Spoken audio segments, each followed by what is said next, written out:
Baik, Assalamualaikum warahmatullahi wabarakatuh. Selamat berjumpa kembali di video pembelajaran mata kuliah pengenalan teknologi informasi.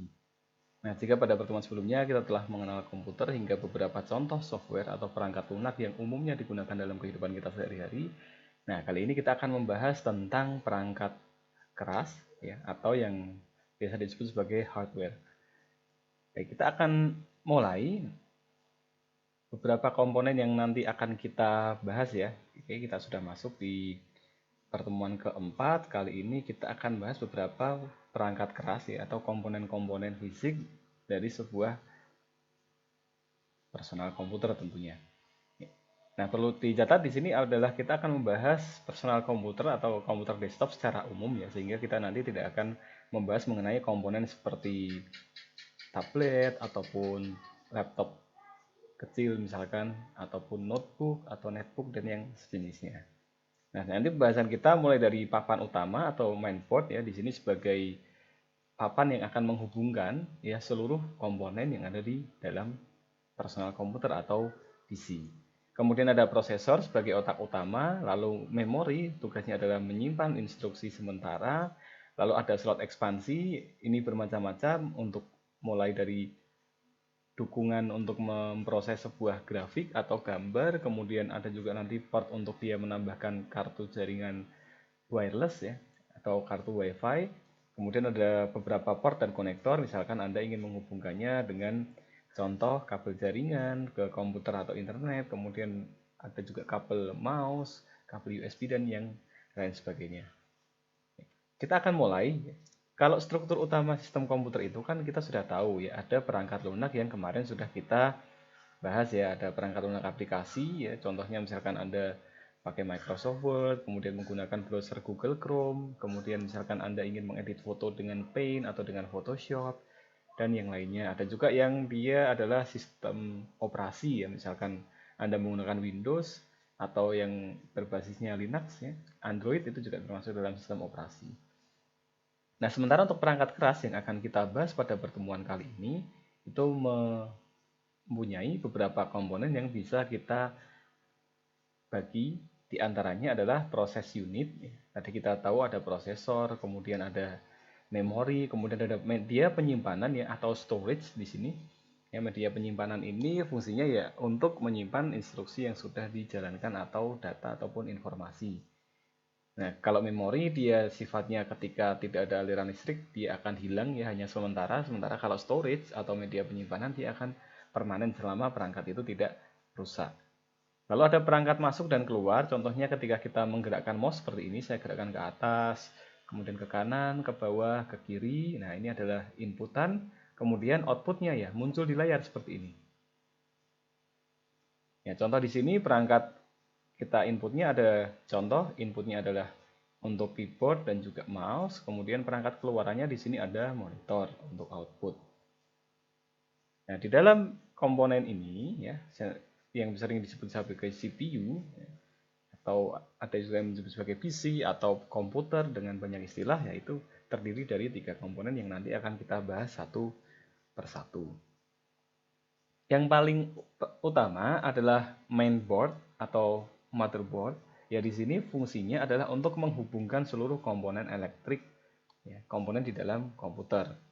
Nah, bentuknya ada berbagai macam merek, bentuk, ukuran, dan juga kapasitas yang tersedia. Ada yang menyediakan, misalkan dia hanya 2 tempat untuk memori, ada yang 4 tempat untuk memori, ya, dan yang lain sebagainya. Sehingga tidak ada acuan baku bahwa yang disebut sebagai motherboard itu komponennya adalah berapa slot atau berapa tempat ya. Kecuali untuk prosesor memang disediakan hanya satu tempat. Ya, itu pun kalau kita berbicara dua prosesor yang paling banyak digunakan dalam personal komputer, misalkan Intel dan juga AMD ya, maka dua slot ini akan memiliki bentuk yang berbeda.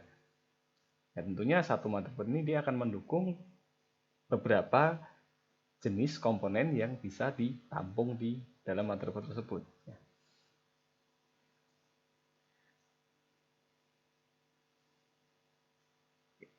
Nah, di dalam komponen sistem unit, kita nanti akan mengenal motherboard yang kita bisa lihat ada di bagian sini. Nah, nanti rincinya kita akan bahas satu persatu. Oke, kita kenalan dulu dari yang pertama, yaitu disebut sebagai motherboard. Sering juga disebut system board atau mainboard, ya, berisi tempat atau slot seperti prosesor, chip, memori, dan adapter. Nah, contoh di sini, ini adalah tempat untuk kita meletakkan prosesor. Prosesor letaknya ya kira-kira di sini, ya. Nanti Anda bisa lihat bentuknya. Nah, ini kira-kira letaknya di sini prosesor. Kemudian selain itu, dia ada juga beberapa tempat ini digunakan untuk memori, atau orang sering menyebutnya di sini adalah RAM atau Random Access Memory. Nah, segala proses itu akan disimpan sementara ya di dalam RAM. Nah, selanjutnya ada komponen yang lain. Contohnya di sini dia memiliki ya slot untuk yang disebut sebagai adapter. Nah, adapter di sini kok fungsinya macam-macam ya. Adapter di sini ada yang dia untuk misalkan untuk jaringan, entah itu ya dia pakai kabel atau yang WiFi. Ada juga dia yang fungsinya untuk video grafik adapter untuk memproses misalkan gambar. Ketika Anda sering bermain game, di situ perlu proses untuk gambar 3 dimensi yang berat, nah maka komponen-komponen ini nanti bisa ditambahkan. Nah, kemudian di sini juga ada port untuk yang biasa disebut sebagai input atau output. Nah, di sini sering disebut sebagai input output. Nah, di sini juga ada misalkan Anda untuk memasukkan mouse ya, yang masih menggunakan contoh misalkan dia pakai PS2 ya, konektor PS2. Ada juga yang dia sudah menggunakan USB ya, USB saat ini sudah mencapai misalkan ada yang 3.0 dan seterusnya. Ya, kemudian dia ada juga untuk yang port audio. Misalkan Anda ingin menambahkan speaker, subwoofer, atau menggunakan headphone misalkan ya, atau ingin memasukkan mikrofon juga nanti akan masuk ke dalam port I/O ini. Ya, jadi memang fungsi utamanya adalah dia untuk menghubungkan ya seluruh komponen utama dalam perangkat keras komputer. Nah, sebagai catatan ya, mengingat kembali tadi bahwa komponen ini bentuknya tidak harus seperti ini ya, dan letak slotnya tidak harus RAM itu di sebelah sini. Kemudian ini di sebelah sini ya. Umumnya memang seperti ini, tetapi ketersediaan slot atau tempat itu akan bergantung kepada jenis dan seri dari mainboard itu sendiri, yang juga bergantung kepada merek atau pabrikan atau produsen yang membuatnya. Nah, tadi kita sudah sempat bahas ya, di sini kita ada yang namanya prosesor. Ini di sini prosesor kita sudah tahu. Kemudian di sini ada slot untuk memori, ini di sini. Kemudian ada juga untuk yang disebut sebagai port adapter. Ini fungsinya macam-macam ya. Tadi kita sudah tahu ada untuk jaringan, entah itu pakai kabel atau wireless tanpa kabel. Ada juga yang menggunakan untuk menambahkan akselerasi grafis ya. Ketika Anda sedang main game, mengolah grafik, mengedit sesuatu yang memerlukan dukungan grafis, maka ini yang akan banyak membantu. Dan juga yang terakhir di sini juga ada komponen untuk yang biasa disebut input output. Nah, di antara komponen di dalam motherboard tadi, kita akan berkenalan ya satu persatu ya. Yang pertama kita akan kenalan dengan yang namanya prosesor. Ya, prosesor ada juga yang dia menyebutnya sebagai CPU atau Central Processing Unit. Ini adalah otak utama yang akan memproses seluruh instruksi elektronik. Nah, instruksi elektronik ini kalau dalam bahasa yang sederhana adalah perintah. Misalkan Anda mengetik atau menekan keyboard huruf J, kemudian huruf J itu diproses, kemudian muncul di situ nilai ya tentunya karena komputer dia mengolah nilai. Setelah itu ditampilkanlah di dalam outputnya, misalkan dalam layar atau monitor. Setelah itu Anda akan cetak. Nah, dia akan mengirimkan instruksi ya, berupa instruksi elektronik ya atau nilai tertentu. Setelah itu masuk ke printer, tercetak di lembar kertas Anda ada huruf yang Anda tekan tadi. Misalkan tekan pagi, PAGI ya, maka monitor memunculkan. Setelah itu ketika Anda jalankan fungsi untuk print atau cetak, dia akan mencetak huruf tadi PAGI. Saat ini prosesor sudah berkembang ya. Kalau dahulu prosesor itu dia hanya satu core, satu utama, kemudian dia akan semakin naik ya, misalkan ukurannya adalah frekuensi adalah 1 GHz, kemudian dia naik lagi menjadi 2, sekian. Kemudian terus berkembang, dia jumlah core-nya akan terus bertambah. Misalkan ada 4, kemudian umumnya ada 4 ataupun 8, ini yang sering kita jumpai saat ini. Ya, dia memiliki lebih dari satu inti. Nah, setiap inti nanti dia bisa memproses ya, dengan frekuensi. Frekuensi itu misalkan katakanlah 1 kHz ya, maka dia per detiknya bisa melakukan 1000 kali ya, tepatnya misalkan 1024 kali dari proses itu. Nah, sehingga semakin tinggi frekuensi, semakin banyak proses yang bisa dia lakukan dalam satu waktu. Nah, ini adalah salah satu contoh merek prosesor yang banyak digunakan, yaitu Core i. Nah, di sini karena merek i7 bukan berarti intinya ada 7 ya. Ini hanya sebagai penanda kelasnya, karena ada contoh seri ada Core i3, 5 dan 7 atau 7. Nah, komponen CPU sendiri atau prosesor itu terbagi menjadi yaitu satu arithmetic logic unit ya, dan juga control unit, register, lalu dihubungkan melalui bus ke memori utama. Oke, kita akan bahas satu persatu ya. Kalau register, dia hanya akan menyimpan informasi sementara. Misalkan, oke, tambahkan 2 dan 3, maka di sini akan diteruskan ke arithmetic logical unit. Oh, di situ dia meminta misalkan 1 tambah 2, 2 tambah 3 misalkan. Nah, berarti ada addition atau penambahan. Baik, kalau ada instruksi penambahan, maka yang saya lakukan apa?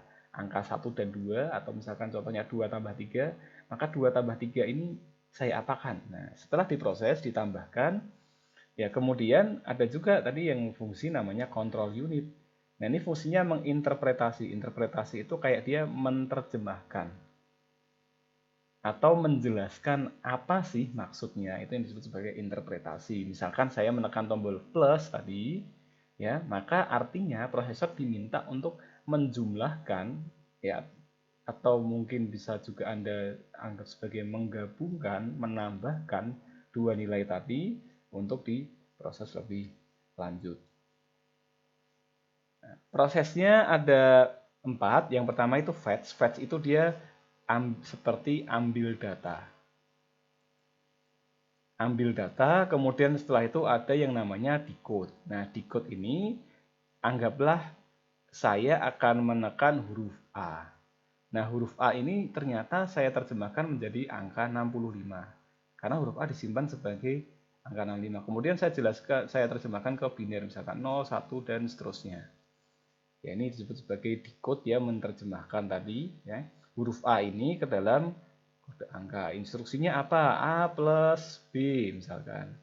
Oh, ternyata B-nya misalkan nilainya 1 ya, maka nanti dia akan terus dapat 66. Kemudian execute. Nah, di sini prosesnya tadi misalkan oke, tadi diminta menjumlahkan, maka saya akan melakukan operasi penjumlahan. Setelah dapat penjumlahan, tadi kan disimpan nih, oke, 66 saya simpan. Ya, kira-kira prosesnya seperti ini dalam sebuah instruksi komputer yang kita berikan. Ya, jadi setiap kali Anda menekan huruf di keyboard, menggerakkan mouse, maka semuanya kan itu angka. Nah, angka yang komputer kan hanya mengerti angka 0 dan 1. Nah, itu diterjemahkan. Huruf A tadi misalkan angkanya 65, kemudian diterjemahkan karena komputer hanya mengerti 01, 01, 01. Nah, setelah itu dilakukan eksekusi atau proses, dijumlahkan contohnya di sini. Nah, setelah itu baru dia akan dapat hasilnya lalu disimpan. Simpan, ditampilkan, atau barangkali Anda mau cetak atau untuk Anda teruskan ke media penyimpanan ya untuk disimpan secara permanen. Nah, contohnya misalkan di sini kita akan ambil ya satu lagi contoh. Tahap 1, control unit itu dia mengambil instruksi matematika dan data dari memori. Contoh di sini adalah 100 kali 48. Kemudian si control unit tadi ya menjelaskan apa namanya fungsi matematika tadi ya ke dalam ALU. Oke, kalau seperti itu maka nih kamu lakukan 100 kali 48. Instruksinya adalah perkalian. Ya, jadi kita ulangi. Satu, Anda memberikan perintah 100 kali 48, kemudian kontrol unit membaca, oh di sini ada perkalian. Ada juga dua angka, lalu teruskan ke ALU. ALU nanti dia akan memproses ini. Baik, memproses angka ini dari 100 kali 48 dapat hasilnya 4800. Nah, 4800 inilah yang nanti akan kita simpan. Simpan apakah akan ditampilkan di monitor seperti ini atau akan kita cetak. Ya, proses decode sendiri memang dia fungsinya untuk menerjemahkan tadi ya, instruksinya ke dalam umumnya dalam bentuk biner 1010, lalu setelah itu dilakukan oleh ALU, lalu setelah itu disimpan dan ditampilkan. Nah, lalu seperti apa sih data? Kenapa ketika saya menekan layar ponsel saya atau saya menekan tombol di keyboard atau menggerakkan ataupun menekan tombol klik mouse, maka apa yang muncul di situ? Kenapa bisa seperti itu? Kembali lagi, karena komputer itu kan hanya ada dua kondisi, nyala mati, seperti lampu, ada listrik atau tidak. Nah, dia tidak bisa mengenali angka yang lain, misalkan 2, 3, 4, 5. Makanya perlu representasi. Ya, anggaplah di sini Anda bisa anggap ini sebagai ilustrasinya, misalkan ini seperti kalau Anda pernah pramuka itu kan ada yang namanya Morse, sandi Morse. Di situ ada yang titik dan garis, ya. Nah, dari titik dan garis itu kan Anda bisa terjemahkan itu ke dalam huruf dan angka. Sama juga misalkan saya ingin menuliskan angka 2, caranya gimana? Karena 0 ya artinya 0, kemudian 1 artinya 1. Selain itu gimana? Kalau saya pengen 2 ya saya tuliskan 1 dan 0. Ini jadi angka 2. Kalau pengen 3 ya 1 dan 1. Kalau pengen angka 4 seperti apa? Nah, ini nanti Anda bisa pelajari di materi mata kuliah lain yang lebih lanjut lagi. Ya, intinya dia memiliki dua kondisi, hanya 1 dan 0, makanya perlu representasi. Ya, representasi atau data itu kita tampilkan ya dalam bentuk yang lain yang maknanya sama. Ini kalau bagi kita angka 2, bagi kita angka 3. Ini juga bagi komputer ini angka 2, bagi komputer ini angka 3. Sama, cuman bentuknya yang berbeda. Ya, makanya disebutnya representasi untuk menampilkan data ya sesuai dengan yang dipahami oleh tujuan kita. Kalau tujuan kita komputer ya kita harus menuliskan seperti ini. 10 dan 11 ya. Ini bukan dibaca 10 dan 11 ya. Karena bukan bilangan puluhan tapi 10 dan 11.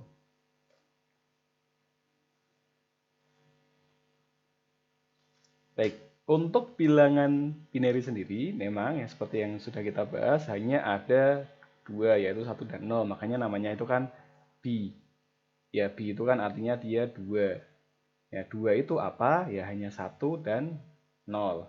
Kemudian untuk menyimpan informasi dari huruf atau Anda ingin menyimpan lagu, suara, atau foto, gambar ya, atau citra, maka Anda perlu untuk memahami terlebih dahulu bagaimana komputer itu bekerja menyimpan tadi foto, suara, huruf ya, atau data atau file yang lain ke dalam memorinya.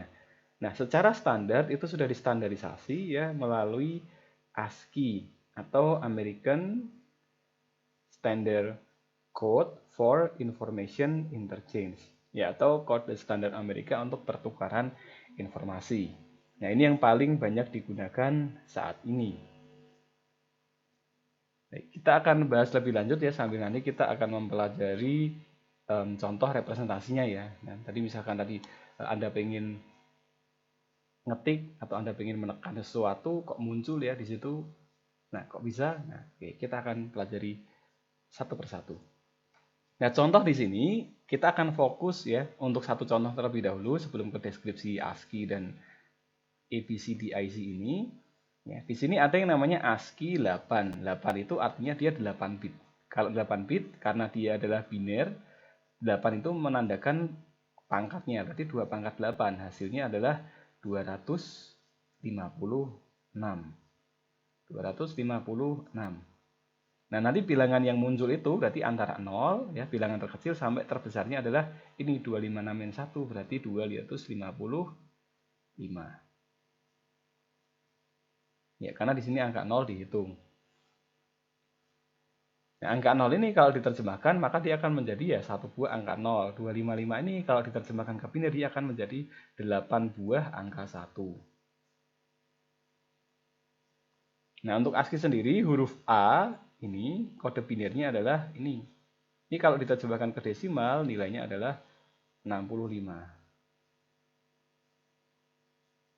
Nah, terakhir ada juga huruf Z ya.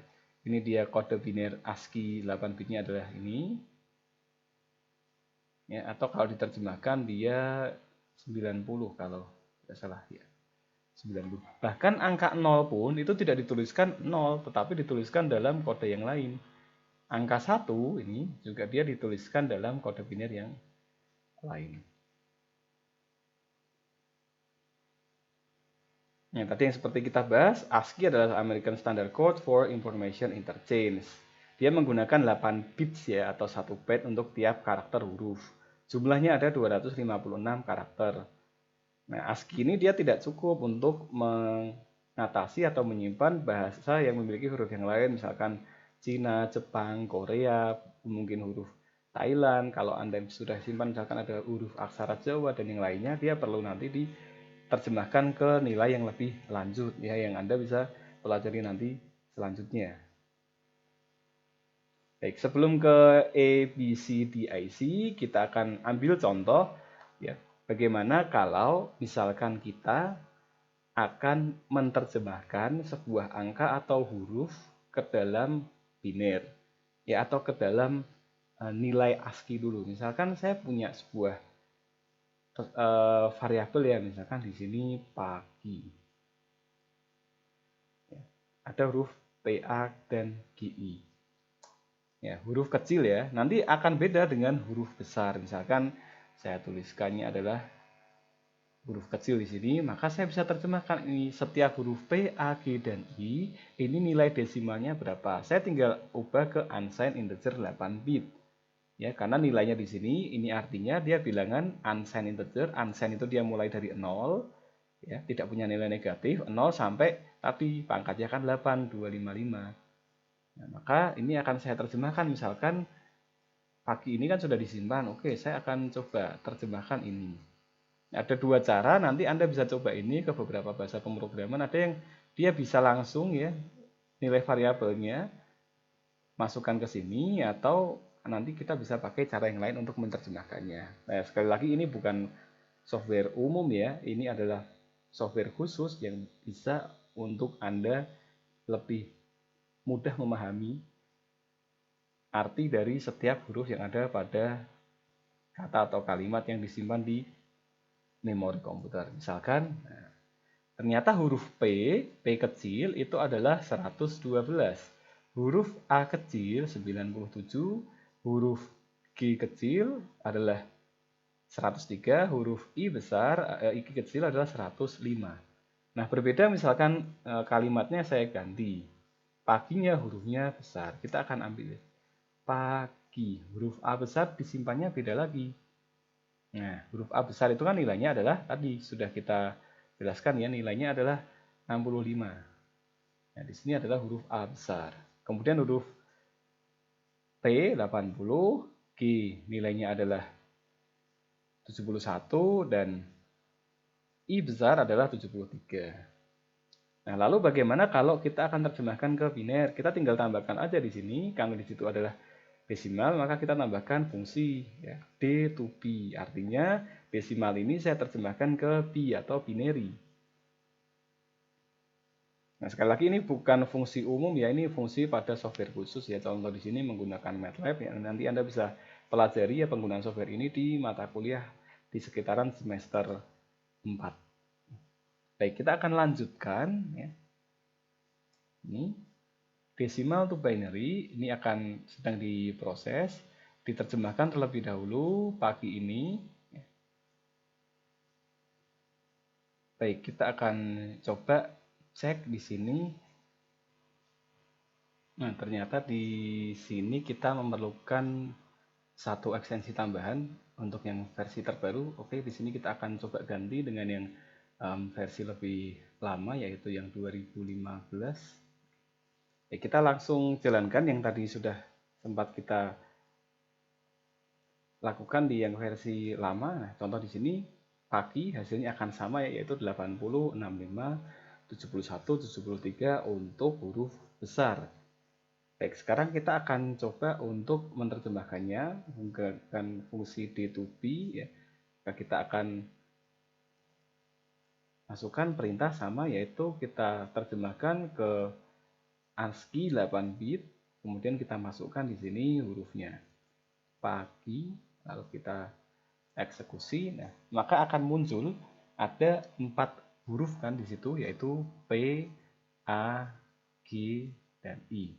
Dan di sini untuk huruf P, kemudian untuk A, yang ketiga untuk G, yang terakhir untuk I. Kita akan lihat untuk huruf yang kedua, yaitu misalkan kita memperoleh huruf A, kita cek dengan yang tadi nilainya. Untuk huruf A adalah ini, ya. Ini kita akan hapus dulu supaya lebih mudah dilihat.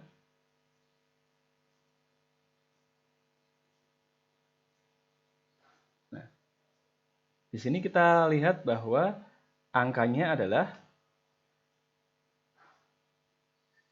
1, 0, 0, 0 dan diakhiri dengan 1. Kita lihat di sini ada 0 ya. Kita abaikan 0 yang di depan, misalkan di sini ya. Caranya adalah 1, 0, 5 kali, kemudian 1 untuk huruf A. Ya, maka sama juga di sini akan ditampilkan, yaitu 1, 0, 5 kali, kemudian 1 untuk huruf A besar. Nah, kenapa di sini dia ditampilkannya ada 0 ya, karena dia menggunakan standar 8 bit. Sebenarnya di sini juga bisa kita tampilkan dalam standar 8 bit. Artinya kan di sini hanya ada 7, 1, 2, 3, 4, 5, 6, 7 ya, karena angka 0 yang di depan itu tidak ditampilkan saja. Nah, tapi kalau ingin ditampilkan pun boleh ya. Misalkan kita akan coba dengan kalimat yang lain, misalkan pagi-pagi. Nah, di sini kan huruf A kecil itu kan nilainya 97. Nah, di situ nanti ada juga huruf Z. Nah, kita akan coba bagaimana kalau hurufnya huruf Z. Nah, nanti kan dia akan memunculkan bit ke-8 karena nilainya dia lebih tinggi daripada angka di huruf kecil. Nah, misalkan di situ kita ambil ada 97 dan 122. Nah, nilai-nilai tersebut nanti bisa kita pelajari ya lebih lanjut lagi untuk mendapatkan tampilan hingga representasi data biner yang bisa dimengerti oleh sebuah komputer. Baik, Anda bisa coba jika tertarik untuk mempelajari yang lebih lanjut. Nah, selain itu, kita juga bisa, apakah angka-angka ini hanya sebatas untuk menampilkan huruf? Nah, ternyata kenapa Anda memerlukan pelajaran contoh matematika, kita memerlukan selain matematika, kita juga memerlukan misalkan kalkulus, matriks dan ruang vektor, karena selain untuk menerjemahkan huruf ini menjadi sebuah angka desimal dan nanti terakhir menjadi biner untuk dieksekusi menjadi perintah atau instruksi elektronik di dalam perangkat keras komputer, ada juga saya berikan contoh di sini ya. Kita ambil contoh misalkan ini, sebuah citra atau gambar logo Udinus yang berwarna abu-abu. Ya, kenapa abu-abu? Karena kita akan ambil contoh yang paling sederhana dulu. Ini ketika kita lihat, kita perbesar, nah maka dia akan muncul seperti kotak-kotak kecil ya, atau yang Anda pernah pelajari mungkin ya, yang disebut sebagai matriks ya. Ada baris kolom, kemudian ada elemen di situ.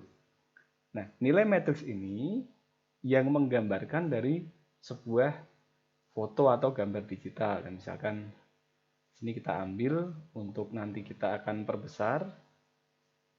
Kita akan geser ke titik yang lebih mudah dipahami, yaitu perbedaan warna. Ini warna abu-abu, di sini putih. Lalu kalau ditampilkan dalam angka seperti apa? Kita akan coba geser lagi ke bawah. Kemudian kita coba perbesar.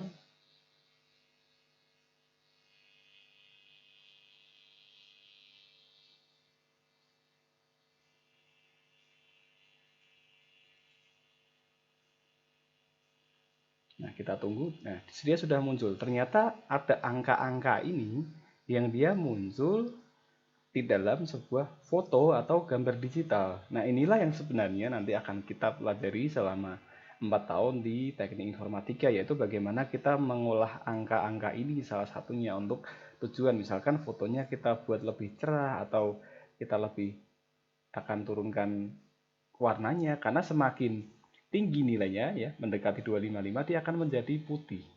Semakin gelap dia mendekati nilai 0 ya dia akan semakin hitam. Kalau kita lihat di sini ya agak gelap nilainya 205, sementara yang lebih terang ya yang paling terang di sini 255 sesuai dengan nilai 8 bit yang tadi sudah kita bahas di awal pertemuan ya. Baik, kita akan lanjutkan ya. Nah, ini tadi kalau di dalam huruf ya ini bisa macam-macam ya, mulai dari simbol sampai nanti huruf apa. Contoh tadi kita punya huruf A kecil sampai A besar ya, sampai Z besar. Nah, itu nilainya adalah di sini 65. Kemudian di sini 90.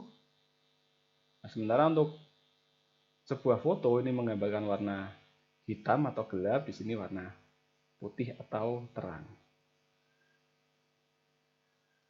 Baik, kita lanjutkan. Selain itu ada juga yang dia menggunakan Extended Binary Code Decimal Interchange Code. Nah, ini biasanya digunakan untuk komputer besar seperti komputer-komputer mainframe, kemudian komputer yang lebih khusus lainnya. Ya. Sama juga dia menggunakan 1 byte untuk setiap karakter. Baik, sekarang kita akan lanjutkan ke memori ya, atau tempat penyimpanan ya. Nanti ada dua, yaitu penyimpanan, ada yang penyimpanan sementara, ada juga yang dia penyimpanan sifatnya permanen. Ya. Fungsinya ya tentunya menyimpan instruksi atau menunggu dulu, mengantri. Misalkan ada tadi kita punya contoh, misalkan 2 ditambah 3 misalkan, ya dia masuk ke memori dulu, menunggu apa? Menunggu proses yang lainnya, atau yang sering Anda mungkin sebut dengan loading ya, atau loadingnya lama ya, itu sebenarnya karena dia sedang memproses ya, mengantri sampai proses selesai. Apa yang disimpan di memori yaitu adalah operating system, kemudian program aplikasi ya, contohnya di sini ada Windows, Android, program aplikasi, misalkan contoh yang digunakan di sini adalah PowerPoint, kemudian ada data juga ya, yaitu huruf-huruf yang ada muncul di layar ini. Ya, jadi ada sistem operasi ya, Windows, Android, ya, Linux itu, kemudian ada aplikasi ya, misalkan Anda pakai Instagram atau Anda ngetik pakai Microsoft Word. Nah, di situ kan ada data-data juga yang nanti akan disimpan di memori. Penyimpanan dasar di memori ya satuannya adalah dia byte atau 8 bit. Setiap byte itu berada sementara ya di lokasi memori yang memiliki alamat tertentu. Jadi kalau kita anggaplah memori ini ya ukurannya seperti ini. Kita anggap ukurannya dia mempunyai 4 kali 1, 2, 3, 4, 5. Ada 15, nanti dia disimpan di mana? Misalkan 2 kali 3. Ya, disimpan di sini. Di sini sampai sini misalkan.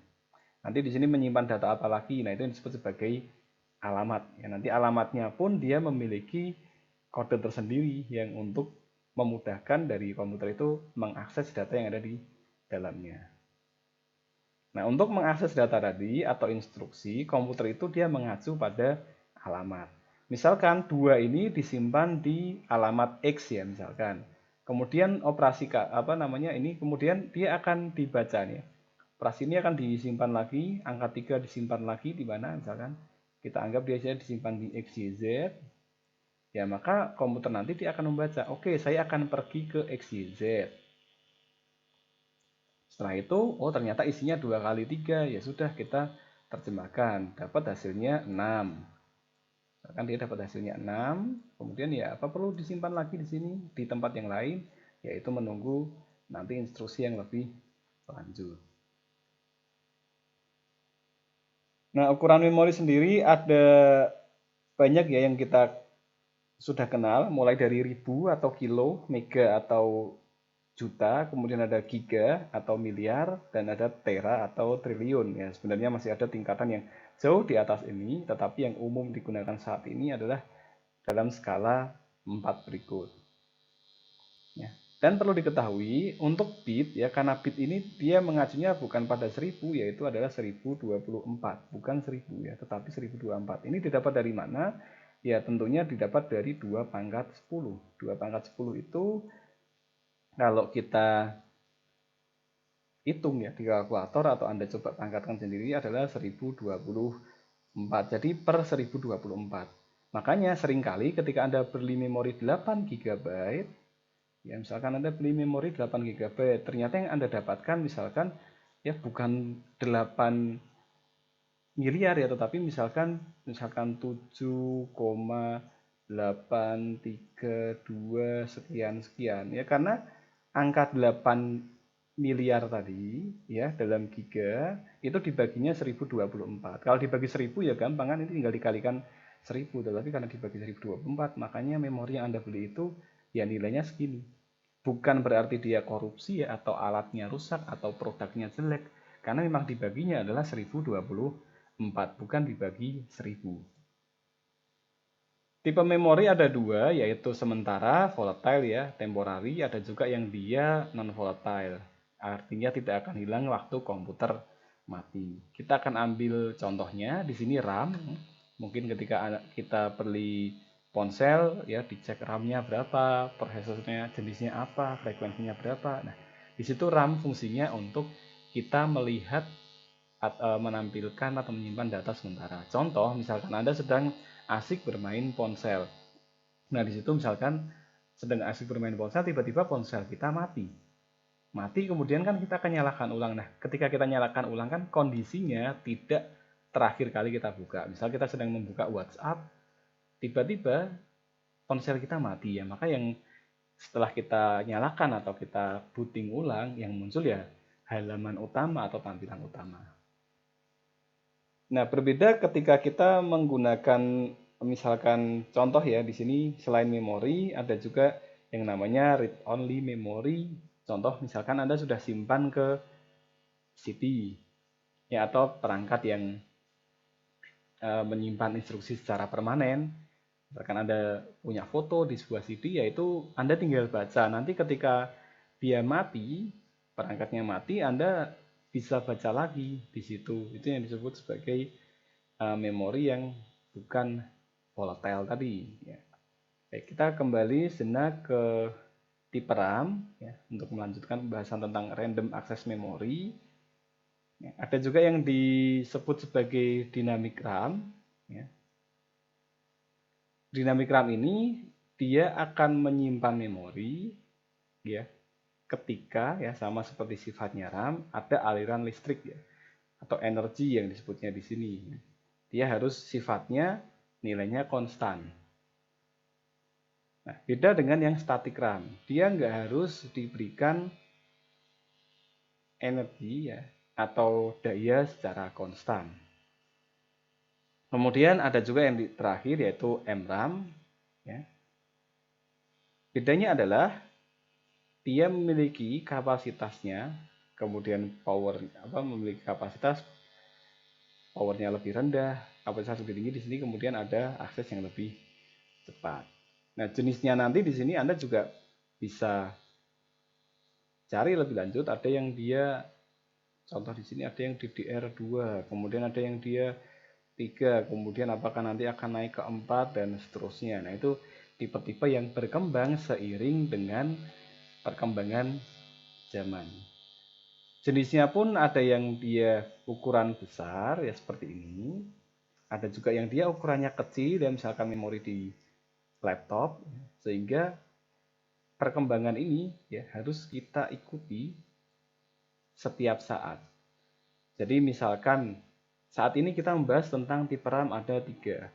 Di tahun depan sudah berkembang lagi ada 5 misalkan. Tahun depan ternyata salah satu jenis RAM misal dia sudah hilang.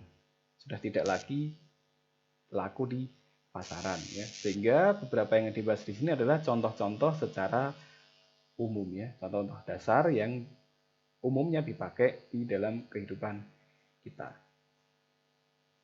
Nah, lalu untuk konfigurasi RAM, apa yang diperlukan? Ini contoh ya, misalkan Anda gunakan hanya untuk Microsoft Office, ya maka cuma 1 GB aja cukup.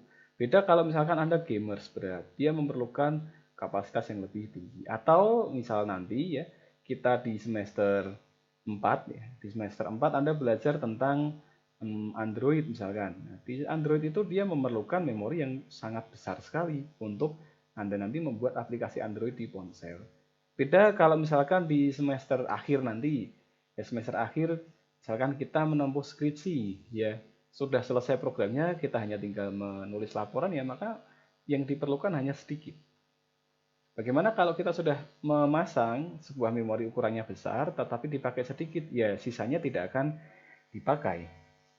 Kita bisa lihat salah satu contoh untuk kita mengamati sebuah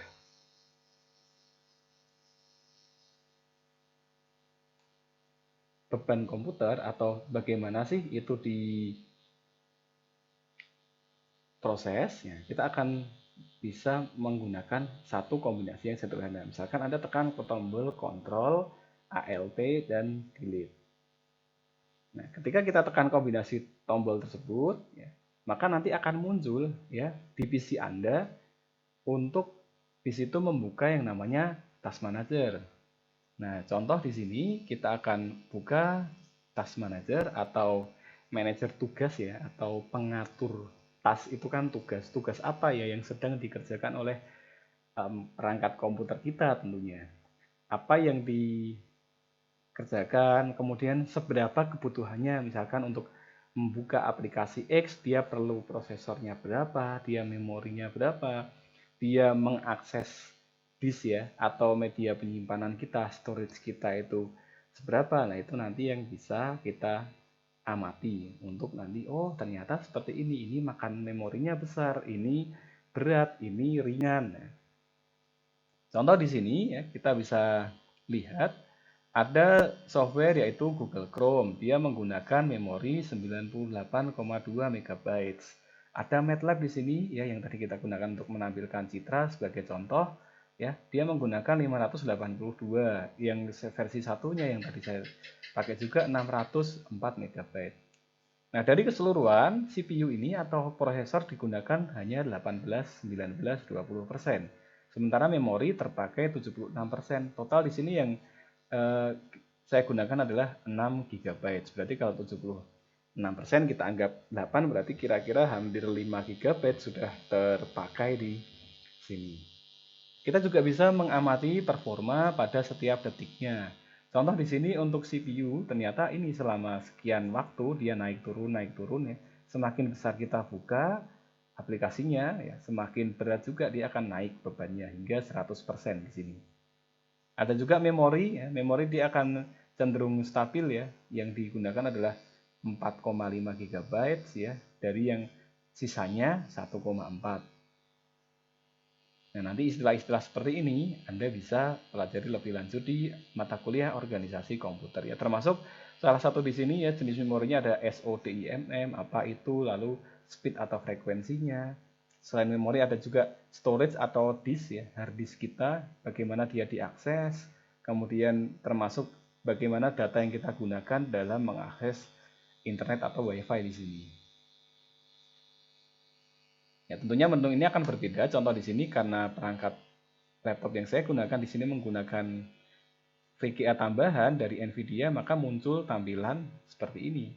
Ya, kemungkinan di beberapa perangkat juga dia akan menampilkan jika tersedia perangkat tambahan. Nah, itu adalah bagaimana kita bisa mengamati kinerja berapa prosesnya. Contoh di sini, oh berarti aplikasi yang paling berat memorinya itu MATLAB. Kemudian setelah itu ada Camtasia misalkan, ya ini yang saya pakai untuk merekam saat ini. Ternyata PowerPoint enteng sekali.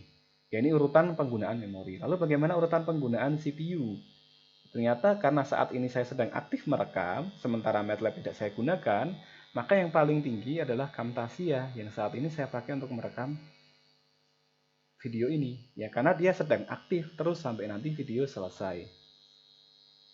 Nah, nanti ketika sudah nggak aktif, ya maka dia akan memproses software yang dia lebih memerlukan sumber daya yang lebih tinggi lagi. Sisanya hasil prosesnya di mana? Disimpan di memori. Nah, misalkan nanti disimpan di memori, setelah itu saya akan render videonya, lalu akan saya unggah atau saya upload. Nah, itu nanti akan menentukan kira-kira berapa yang akan diperlukan, entah memori atau CPU, atau mungkin disknya akan berubah karena kita ketika menyimpan di dalam penyedia penyimpanan atau storage, ya tentu penggunaan disk ini dia akan lebih tinggi. Ya, jadi seperti itu kira-kira untuk kita membaca bagaimana penggunaan antara RAM, kemudian prosesor atau CPU, disk, dan yang lain sebagainya. Nah, proses untuk RAM itu seperti apa ya? Tadi kita coba buka kembali ya di sini. Nah, ada cache ya di sini, yaitu cache 1, L1, L2, dan L3. Nah, sebagai catatan juga di sini nanti setiap teknologi prosesor ya dan RAM itu akan menghasilkan tampilan yang berbeda juga nilainya. Nah, contoh di sini untuk RAM, sini dia sampai ke L3. Barangkali nanti ada hanya yang sampai L2, atau dengan perkembangan yang lebih lanjut barangkali ini sudah tidak lagi digunakan atau mungkin berkembang yang kita tidak tahu perkembangan teknologi ke depannya. Nah, makanya ini hanya sebagai contoh ya, di sini ada L1 dan L2 cache, itu ukurannya ada 128, ada 512 ya. Kita akan lihat apa sih itu. Nah, fungsinya untuk meningkatkan waktu pemrosesan komputer, mempercepatnya, kemudian membantu tadi ya, mempercepat komputer karena menyimpan instruksi yang sering digunakan. Ini kata kuncinya di sini. Seringnya ngapain? Menjumlahkan ya, akan disimpan di situ. Lalu ada dua tipe, yaitu L1 dan L2. Apa ini? Nah, L1 ini dia dibangun langsung dalam chip prosesor. Kecil ya, ukurannya 8 kilobyte sampai 128 kilobyte. Ini bisa berkembang lagi ya, kemungkinan nanti di teknologi yang lebih lanjut. Kita lihat di sini ya, ukurannya ya paling maksimal ini 128 kilobyte. Kemudian L2 cache ini dia lebih lambat dari L1, tapi kapasitasnya dia lebih besar. Ya, catatannya di sini dia lambat tetapi lebih besar. Ukurannya maksimal hingga 16 MB. Ya, kita lihat di sini ternyata ukurannya hanya 512 kilobyte atau setengah megabyte. Di sini yang paling besarnya adalah 16 MB. Lalu untuk umumnya ya, komputer saat ini dia mempunyai kapasitas itu adalah 512 kilobyte untuk cache-nya sampai dengan 12 MB. Ini yang paling umum. Ya, ini seperti contoh ya yang ada di perangkat saya saat ini 512.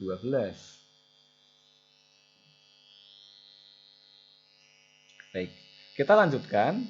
Nah, ini karena kita menggunakan yang paling dasar yaitu L1 dan L2, maka prosesnya seperti ini. Instruksinya itu ya akan diproses dulu di L1, teruskan ke L2, setelah itu baru ke RAM, nah nanti baru dia lagi ke komponen yang lainnya. Nah, misalkan dia pengen instruksi apa, instruksi atau data yang sering digunakan kan tadi disimpan di sini ya. Data yang sering digunakan tetapi sedikit simpan di sini. Kemudian dia yang tidak terlalu sering dia akan disimpan di L2. Nah, sehingga nanti pencariannya itu akan sesuai urutannya. Prosesor itu kan dia akan mencari. Kalau mencari yang paling sering kan lebih enak kalau dicari mulai dari sini. Ini karena sering ya maka dekat dicarinya. Nanti yang instruksi yang jarang digunakan baru dia agak dalam lagi. Yang lebih jarang lagi digunakan dia akan lebih dalam lagi. Ya, sehingga dia akan lebih sering ke L1 karena dia yang sering digunakan. Makanya dibuat susunannya yang paling awal atau yang paling dekat. Nah, ini yang sudah kita bahas tadi ya, yaitu ada yang namanya read only memory ya, yang merupakan tadi chip ya, memori yang menyimpan data instruksi secara permanen. Nah, pada data chip ROM ini tidak dapat dimodifikasi. Kenapa? Itu disebut ya sebagai read only. Makanya ketika Anda beli, contoh Anda pernah beli ya, contohnya CD-ROM ya, bukan CD-RW, RW itu Area Writable. CD-ROM ini setelah Anda masukkan data, tambah data, atau Anda sering sebutnya dengan istilah burning ya. Nah, maka setelah itu kan sudah tidak bisa ada apa-apakan lagi. Ada yang disebut sebagai CDR. Ada yang berkembang lagi namanya CDR plus, bisa ditambah tidak bisa dikurangi. Ada juga yang CDRW. Ya, kalau misalkan CDRW di sini Anda bisa tambah, bisa kurang. Ini hanya salah satu contoh bagaimana sebuah memori yang sifatnya dia hanya dibaca aja. Tujuannya tadi ya hanya untuk menyimpan memori atau instruksi secara permanen. Seringnya disebut sebagai firmware atau data permanen, instruksi atau informasi yang sifatnya permanen. Nah, terakhir kita nanti akan mengenal slot atau tempat ya, dan juga beberapa konektor yang menghubungkan ke perangkat lain di luar dari perangkat yang ada di dalam PC tersebut. Slot ekspansi itu adalah slot atau soket atau tempat ya. Soket ini paling gampang tempat yang mampu menampung kartu adapter. Namanya kenapa kartu? Karena bentuknya memang pipih berupa papan sirkuit entah kecil sekali atau besar. Nah, kemudian kartu adapter ini fungsinya adalah untuk menyediakan koneksi ke perangkat lain ya, seperti modem, kemudian bisa display, printer, scanner, keyboard. Nah, yang ada di luar ya, misalkan tadi keyboard Anda untuk ngetik, scanner, misalkan untuk memindai dokumen, untuk mencetak menggunakan printer, kemudian eksternal hard disk di sini, kalau Anda biasa menyimpannya di dalam eksternal hard disk, masukkan ke slot USB, kemudian juga ada dia modem, entah koneksinya wireless atau menggunakan kabel, salah satunya tipe RJ45 yang sering digunakan. Nah, itu nanti Anda bisa pelajari di mata kuliah jaringan komputer. Tipe kartu adapter ada banyak sekali ya di sini ya. Yang paling banyak digunakan tentunya ini yaitu USB. Kalau Anda ingin memasukkan mouse ya, printer saat ini dia menggunakan USB. Ada juga yang dia menggunakan contoh selain USB dia yang sering juga digunakan sound, speaker atau misalkan Anda mau pakai headphone. Selain itu ada juga modem. Ya, dan beberapa yang lainnya. Ya, fungsinya ada bermacam-macam di sini yang bisa dikoneksikan ya di luar dari perangkat CPU yang sudah kita sambungkan tadi komponen-komponen yang ada di dalamnya. Misalkan tadi mouse, keyboard, modem dan yang lain sebagainya.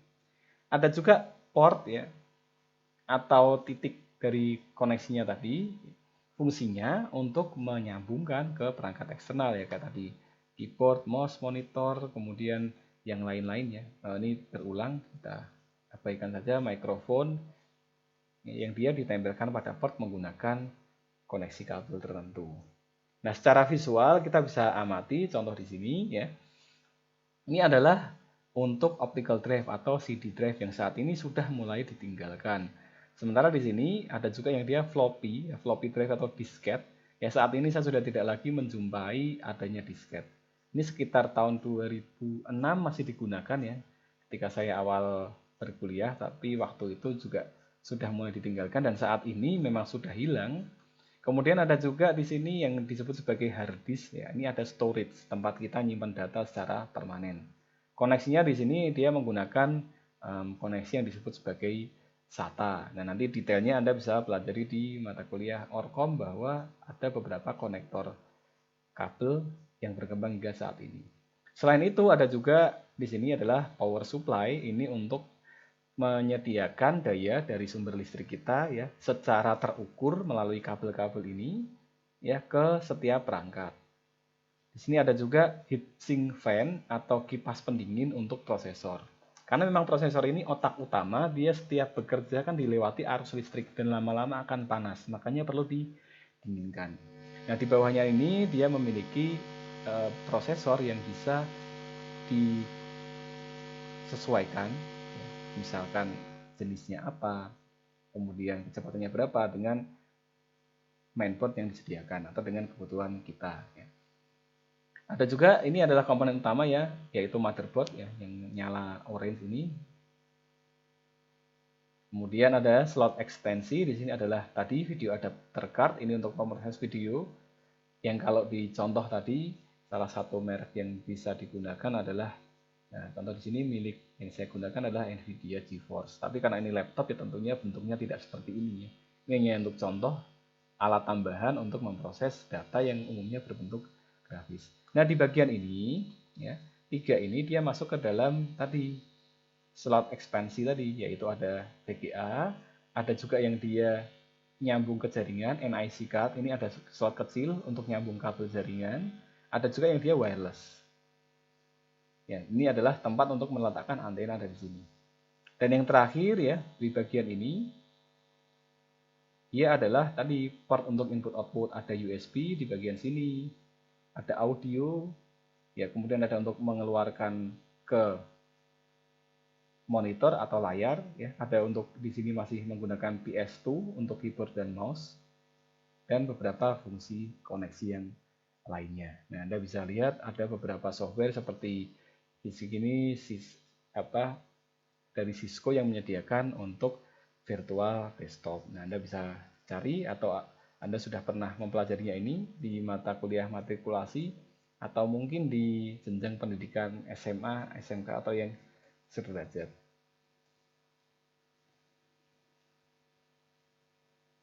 Kalau secara visual ya, tadi kita sudah lihat di bagian depan ada untuk disket di sini yang sudah jarang sekali digunakan ya. Di bagian depan ini sudah nggak muncul. Kemudian di sini ada CD-ROM, ini juga sudah mulai ditinggalkan. Nah, saat ini digantikan dengan untuk yang card reader yang ada di depan. Kemudian ada untuk mikrofon, headphone jack, kemudian ada USB di sini. Ya. Jadi ada mikrofon, headphone jack, lalu ada USB. Dari bagian belakang juga ada port yang tadi untuk keyboard mouse. Lalu di sini untuk audio, di sini ada untuk USB. Nah, di sini ada untuk koneksi VGA, dan ini yang kita tahu tadi adalah power supply.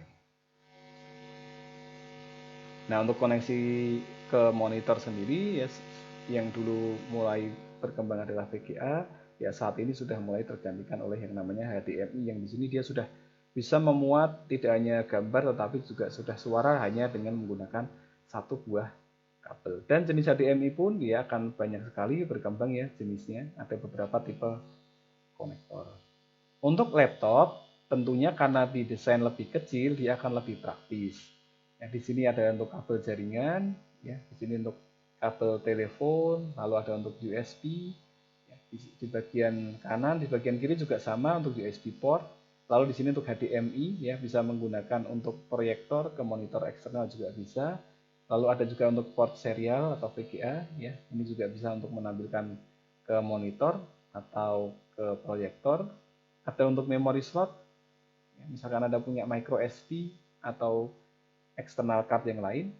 Dan di bagian depan contoh di sini dia menggunakan audio untuk mikrofon dan juga headphone. Meskipun saat ini sudah banyak yang menggunakan satu port saja ya, seperti yang ada di ponsel kita. Satu port untuk mikrofon dan juga headphone. Baik, sekian untuk pertemuan kita kali ini, membahas tentang perangkat keras pada sebuah komputer atau Central Processing Unit. Nah, dijelaskan juga tadi ada beberapa representasi dari data dan juga jenis-jenis perangkat ya, termasuk koneksinya, bentuknya, cara kerjanya yang tentunya setiap saat dia akan berkembang. Sehingga bisa saja di tahun depan itu sudah materi berkembang, semakin berkembangnya teknologi, maka kita harus mempelajarinya selalu setiap saat ya, karena kita berada pada bidang teknologi informasi, khususnya teknik informatika yang perkembangannya bukan lagi setiap tahun ya, tetapi hampir pada setiap saat. Baik, sekian untuk pertemuan kita kali ini. Terima kasih dan wassalamualaikum.